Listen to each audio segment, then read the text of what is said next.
स्वागत है आपका उज्ज्वल स्टडी सेंटर में। आज हम बहुत ही महत्वपूर्ण प्रश्न क्लास 10th का लेकर के आपके बीच आए हैं।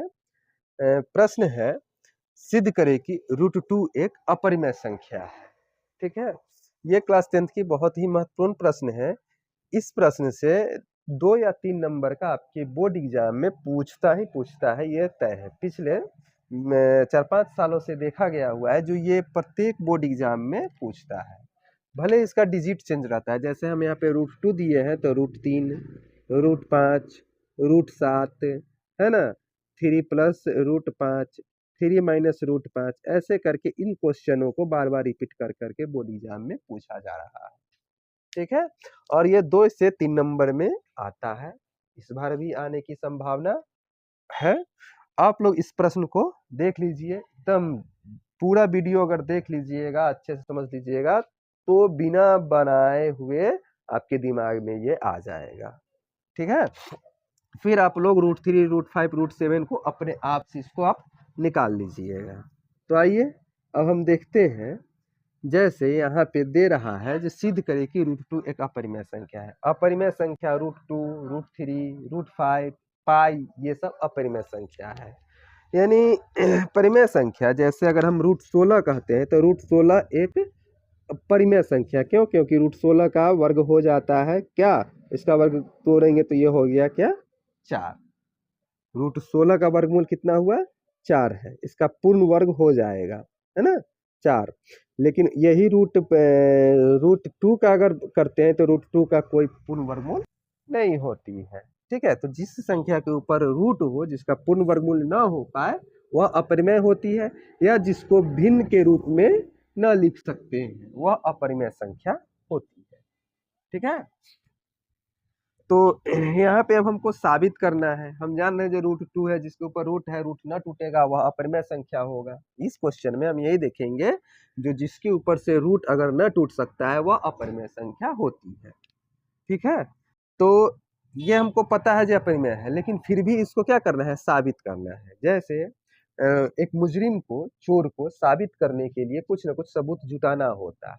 जो सबूत जुटाते हैं जो यह एक चोर है, उसी प्रकार से हम इसको जुटाएंगे जो यह एक अपरिमेय संख्या है। हम जबकि जान रहे हैं फिर भी हमको सबूत बताना है। तो यहाँ पे अब हम इसका हल करते हैं। मान रहे हैं जो यह एक चोर है, अपरिमेय है, फिर भी हम इसको बनाते समय इसको हम मान लेंगे जो नहीं, यह चोर नहीं है, यह अपरिमेय नहीं है, यह परिमेय है। मानते हैं, लिखेंगे, माना कि √2 एक अपरिमेय संख्या है। सॉरी, √2 एक परिमेय संख्या है। हम मान लिए जो यह चोर नहीं है, यह परिमेय नहीं है, यह क्या है, परिमेय ही है। ठीक है, जहाँ √2 बराबर p/q। हम मान लिए क्या, माना कि √2 एक परिमेय संख्या है, जहाँ √2 बराबर p/q। परिमेय संख्या वैसी संख्या जिसे p/q के रूप में लिखा जा सकता है, जहाँ q equal to not zero, जिसे p/q के रूप में लिखा जाता है, जहाँ q equal to not zero, यानी जिसको अंश बटे हर के रूप में लिखा जाता है। अंश बटे हर, न्यूमिनेटर बाई डिनोमिनेटर के रूप में लिखा जाता है। ठीक है, वही परिमेय संख्या हो जाती है, जहाँ डिनोमिनेटर 0 के बराबर नहीं होते हैं। तो हम मान लिए यह परिमेय संख्या तो p/q होगा। यहाँ देखिए p/q के जगह पर हम कोई भी अल्फाबेटिकल लेटर ले सकते हैं, A B C D F G M N, कोई भी यहाँ लिखेंगे √2 बराबर MN, √2 बराबर AB, कोई भी अल्फाबेटिकल लेटर ले सकते हैं। हमने p/q ले लिया है। ठीक है, परिमेय संख्या को p/q के रूप में लिखा जाता है, वैसी संख्या जिसको भिन्न के रूप में लिखा। अब हम p/q संख्या लिए। अब p/q ऐसी संख्या ले लिए हैं, मान रहे हैं, जो सह अभाज्य, जिसका एक के अलावा कोई गुणनखंड ना हो, जिसमें कोई गुणनखंड ना हो। जैसे मान लीजिए 5 और 3 कोई संख्या है, ये सह अभाज्य संख्या कहेंगे। सह अभाज्य संख्या यानी जिसमें भाग लगाएंगे तो इसका मौसा क्या आएगा, 1 आएगा। चाहे इसका अगर गुणनखंड भी करते हैं तो 1 गुने 5 या 1 गुने 3, इसका 1 के अलावा कोई गुणनखंड, उभयनिष्ठ गुणनखंड नहीं है। ठीक है, तो ऐसी हम एक संख्या लिए हैं p/q। ठीक है, जहाँ रूट टू बराबर पी बटा क्यू। पी और क्यू, पी और क्यू एक क्या है, सह अभाज्य संख्या पी और क्यू का जहाँ रूट टू बराबर पी बटा क्यू, पी और क्यू एक सह अभाज्य संख्या है, सह अभाज्य संख्या है, सह अभाज्य, सह अभाज्य संख्या है। वैसे संख्या p और q लेते हैं, p और q एक सहअभाज्य संख्या है, हमने ले लिया। ठीक है, अब आगे का कार्रवाई इस पे हम लोग करते हैं। इसको क्या करेंगे, इसको अब हम क्रॉस गुना कराते हैं। जैसे रूट टू बराबर p बटा क्यू है, तो q को रूट टू से गुना कराएंगे तो मेरा होगा रूट टू क्यू बराबर p। और इसको गुना कराते वक्त कराने के बाद हम इसका स्क्वायर कर देते हैं। ठीक है, लिखेंगे दोनों तरफ वर्ग करने पर, दोनों तरफ वर्ग करने, इसको गुना कराएं और दोनों तरफ लगले क्या किए, वर्ग कर दिए।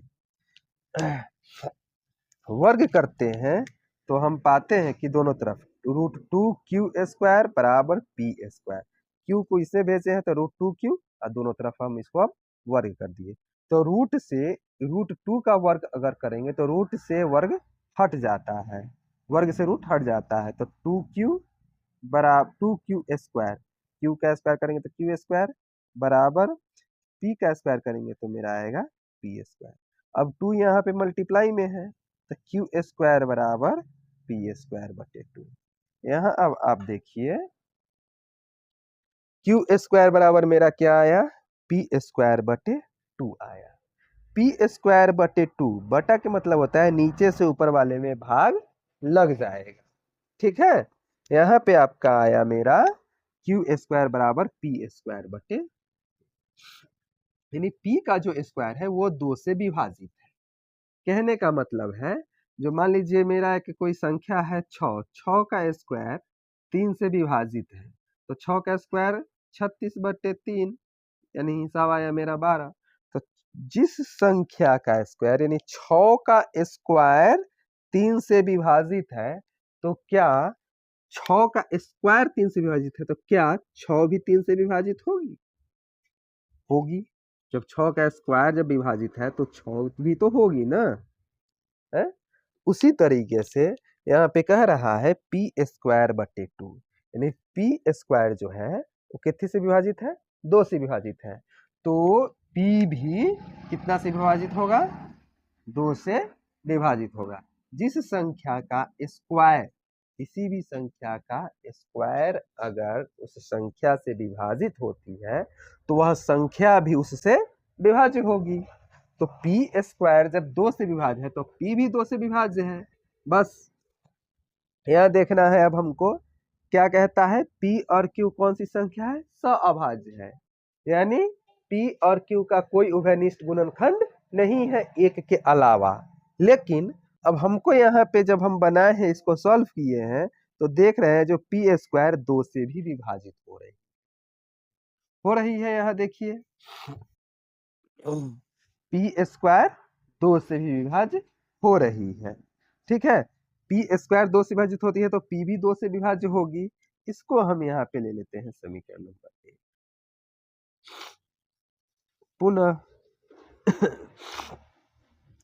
पुनः अब हम पी स्क्वायर बराबर एक, अब हम क्यू स्क्वायर को देखेंगे। यहाँ हमने पी स्क्वायर को देख लिया, जो पी स्क्वायर जो है वो एक के अलावा दूसरा संख्या जो है 2 से भी विभाजित हो रही है।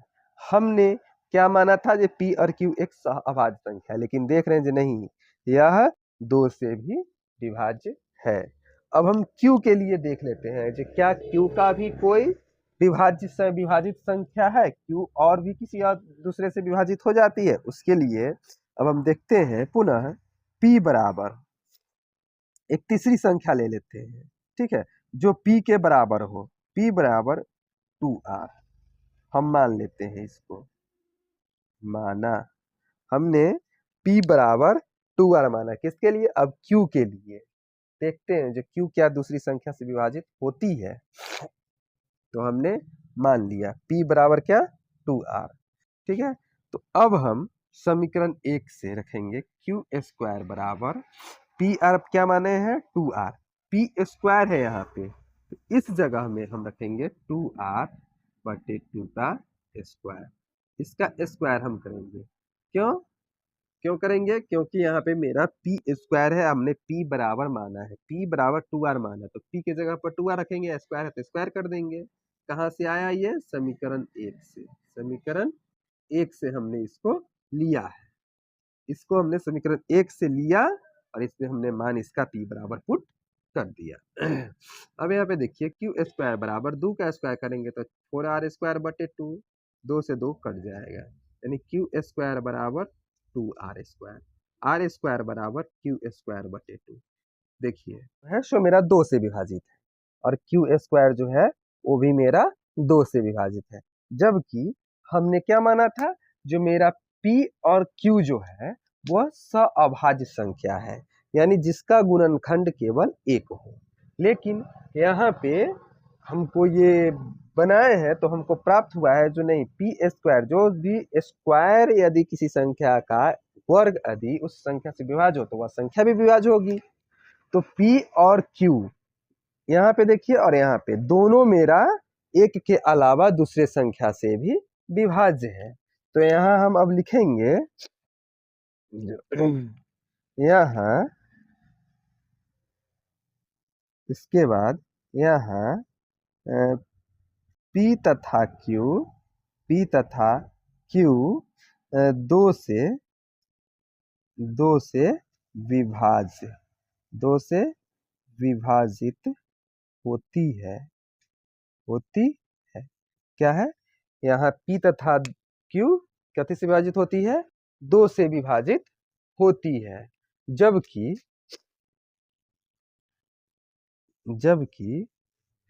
P तथा Q को हमने सहअभाज्य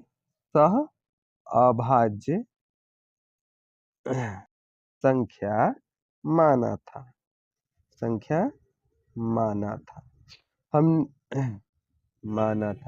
हमने ये माना था जो P और Q, देखिए यहाँ पे माना था ना, जो P और Q सहअभाज्य संख्या है, यह और किसी दूसरे से भाज्य नहीं हो सकती है, ठीक है, केवल एक के अलावा ऐसी संख्या जिसका मौसम सिर्फ एक हो, ठीक है, लेकिन सहभाज्य संख्या, लेकिन यहाँ पे ये क्या हुआ, इसका और भी कोई भाज्य संख्या आ गया, यह 2 से विभाजित हो जाएगी, Q भी यहाँ पे 2 से विभाजित हो जाएगी, और हमने माना था जी P और Q सहभाज्य संख्या है, यह एक के अलावा इसका कोई भी और उभयनिष्ठ गुणनखंड नहीं होगा, लेकिन यहाँ 2 से विभाजित होगी, Q भी 2 से विभाजित होगी, तो इसका और भी गुणनखंड प्राप्त होगी, ठीक है, क्यों, तो जबकि P तथा Q को हमने एक अभाज्य संख्या माना था।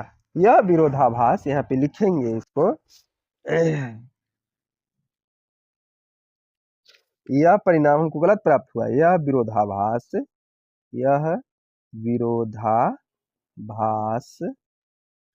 हमें गलत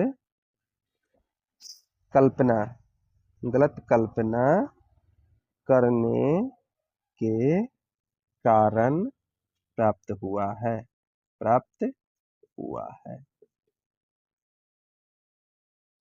क्या हुआ, हमको यहाँ पे गलत, यह विरोधाभास हमें इसलिए प्राप्त हुआ, यानी उल्टा विरोधाभास का मतलब होता है जो हमने जो माना उसके अनुसार से ये उत्तर हल नहीं आया। हमने माना जो √2 एक परिमेय है और यह P बटा Q के रूप में है, P बटा Q वैसी संख्या है जो सहअभाज्य है, यानी दोनों का HCF 1 है, जिसका कोई उभयनिष्ठ गुणनखंड नहीं है। लेकिन जब हमने हल किया इसको तो यह आया P स्क्वायर बटे 2, जो P जो है सो 2 से भी विभाज्य है, यानी अब यह सहअभाज्य संख्या नहीं है ना, हमने माना था और यहाँ पे आया जो नहीं, यह सहअभाज्य संख्या नहीं है, इसलिए हमने Q में भी रख के मान देखा, Q भी मेरा यहाँ प्रकट किया जो नहीं, हम भी सहअभाज्य संख्या नहीं है, मेरा भी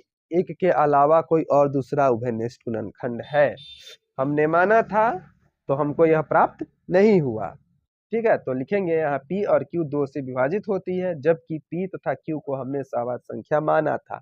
जब हम माने थे तो वही इसको रहना चाहिए था, लेकिन वह नहीं रहा और कोई दूसरा भी इसके साथ आ गया। तो यह विरोधाभास हमें प्राप्त हुआ। क्यों प्राप्त हुआ?